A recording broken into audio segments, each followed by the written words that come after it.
And I started to say no, and I was looking around for Gregory Peck, and my wife nudged me and said, "Go ahead, you can do it for him." And I was, oh. Clint Eastwood's love life has never followed a straight line. It's been a maze of passion, secrecy, heartbreak, and choices that still echo decades later. Even now, well into his 90s, there are certain names that refuse to fade, women who weren't just passing romances but emotional turning points. At the center of it all stands Sondra Locke, the one relationship that felt less like a chapter and more like an entire storm.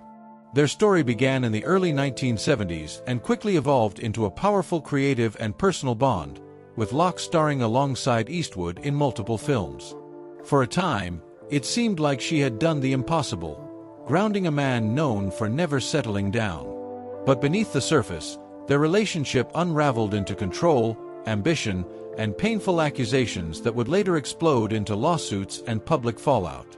Locke believed she had built a life with him, only to be abruptly shut out, both emotionally and physically, in a way that left scars long after the romance ended. Then there was Maggie Johnson, the woman who came before all the chaos, the foundation of Eastwood's early life. Their marriage began in the 1950s with promise and youth, but it was tested almost immediately by his restlessness and affairs. While she raised their children and maintained a sense of stability, Eastwood lived a double life that included hidden relationships and even children she may not have known about at the time. Despite everything, Maggie remained composed, never publicly tearing him down, becoming a quiet symbol of endurance in a marriage that was anything but simple. That double life becomes even clearer with Roxanne Tunis and Jacelyn Reeves, two women who existed almost in the shadows of his public image.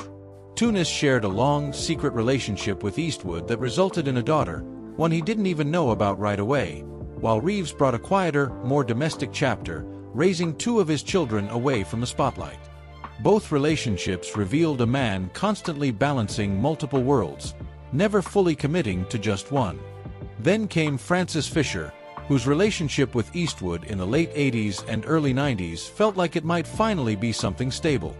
They had a daughter together and, for a brief moment, it seemed like he had found balance.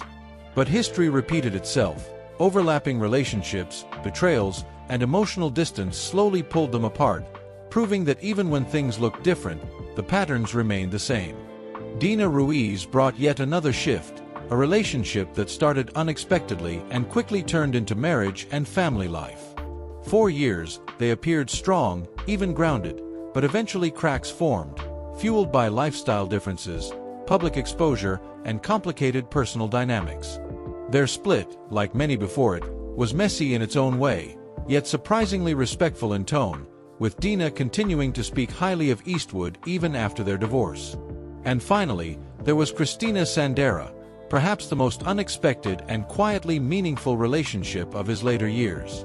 Unlike the others, this wasn't built in the spotlight or driven by Hollywood ambition. It was simple, private, and steady, a companionship that reflected a different version of Eastwood, one less concerned with chaos and more drawn to peace. Her presence in his life showed that even after decades of turbulence, something softer and more grounded was still possible. These 6 women weren't just part of Clint Eastwood's story, they defined it. Each one revealed a different side of him: the passionate partner, the distant husband, the secretive lover, the aging man searching for calm. And while his career made him a legend, it's these relationships, the love, the damage, the memories, that shaped the man behind the icon.